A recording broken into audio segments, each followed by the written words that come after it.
game on Monday, Coach. How you doing? I'm doing great. How are you? Fair to assume you spent the whole practice preaching the intensity of the rivalry with Washington. Run with it. We talked about what we normally talk about on Monday. Coming out, putting the beginning parts of our game plan in, and making sure our guys got a good understanding of what they're doing. It's a full practice for us. And that's why we're in helmets and shoulder pads. So, guys get a good taste and a good feel of what the game plan is.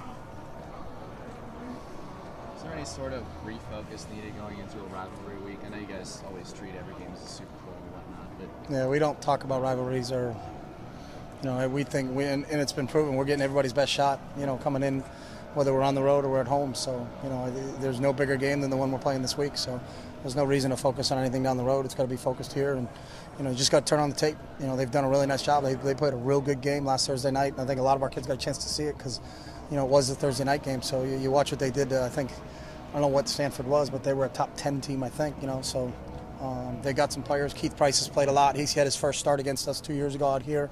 Austin Sfarian-Jenkins at tight end. Kason Williams at wide receiver. Bishop Sankey had a big game last Thursday night. So and on defense, they got a lot of guys to fly around, and so we don't worry about that stuff. You just turn the tape on, and our guys know who plays hard and who doesn't. And Washington plays really, really hard. So it's going to be a heck of a game. Carlisle Garrett's been back out here the last week or so. What's his status with you guys right now? Back on he's back out now. Now that our numbers of the roster has increased. So. Okay.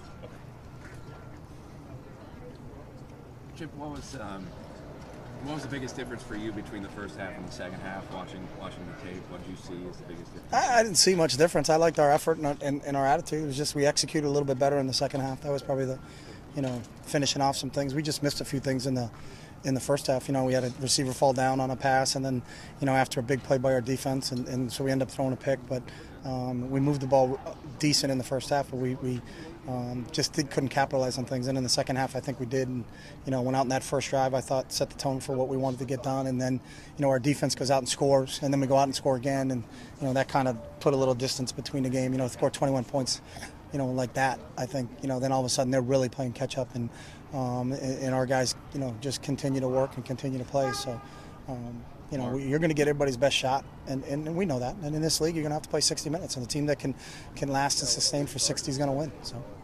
What about Mariota on the road? What did you see, growth from him? I saw the same guy I saw here. That's the great thing about Marcus. His demeanor doesn't change. I don't think he was more hyped up or more amped up because it was a road game. What you see from Marcus is what you see every day in practice, and very level-headed, very calm, very poised. So that's the same thing I saw. Gary, after the game, was saying that throughout the game he was trying to get Kenyon to run harder.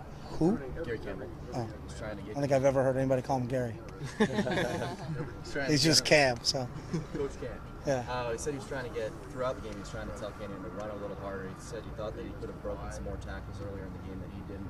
Did you notice a difference from the way? Obviously, he had a good game, but from the beginning of the game towards the end of the game, a difference in his attacking running. No, he probably missed one or two runs in the first half, and I think he hit those in the second half. So, that happens. Everybody's like that. LaMichael was like that.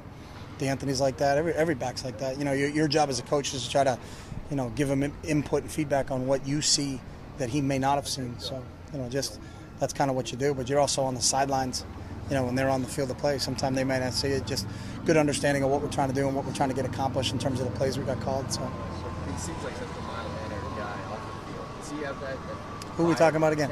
Kenyon. Okay. Yeah, now Kenyon. Now we're on Kenyon. Does he have that fire to him? Oh yeah.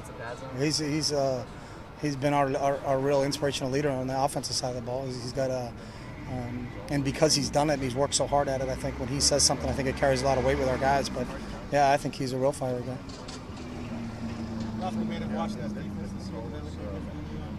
Yeah, they're doing some really good things. They're very, very athletic. They can run. They've got speed at linebacker. Some of those guys aren't the 240 type kids, but if they sacrifice a little size, then it's because they've got a lot of athleticism and a lot of speed, and they run to the ball. They pursue the ball really well as a defense. I think they've got an understanding of what they're trying to do on the defensive side of the ball. People fit the right way. People are turning the ball back to the unblocked guys. So I think they've obviously grasped Justin's system pretty quickly there. And then when you get that many athletes running it and running to the ball, good things can happen, and that's what they're doing right now. Does it look similar to what you saw? probably a little different, I think, because the personnel is different. And to me, that's a mark of a good coach, that it's not, it's not always the same system because you don't have the same personnel all the time. So, Tennessee was slightly different than Boise. I think Washington's slightly different than Tennessee. But I think what he's trying to do is play to his strengths, and that's a sign of a good coach. And Justin's a good coach. So. Would you like to play a day game at some point this year, or just doesn't matter? Really don't care. I mean, we absolutely have no say, and we talk about it all the time of, let's worry about the things we can control, and we got no juice. So whenever they tell us to play, we play. Rob's got no juice. No one's got any juice around here. Kids So, like night games more, more exciting. I don't know. I think these guys would play. I mean, they're kind of the same thing. They just get up and play. I think everybody would like to get up and play, I think, because you wait the whole day. But if we got to play at night, it's not like, oh my God, we got to play at night. It's like, all right, let's play at night. Only people care those less on deadline, right? No, deadline. I feel for our fans. I mean, you're going to drive from Portland, or you're going to drive up from Medford, and and that's the one disappointing thing for me. We get out of here and it's midnight, and I'm driving 4 miles home, and these people are driving really long distances home. And I've always said that I don't think it's fair to our home fans. It may be great for TV, it may be great for all that stuff, but I still think at times they need to, worry about the people that are sitting in the stadium. And sometimes I think they don't get included. For us, it's an easy commute home. I know you guys have deadlines. It doesn't help you guys either. But you think of someone that's got to jump in the car and drive 2-3 hours to get back home. That's at some point in time they should probably try to consider those people. But sometimes that falls on deaf ears. So we'll play when they want us to play. So anything else? All right, thanks guys.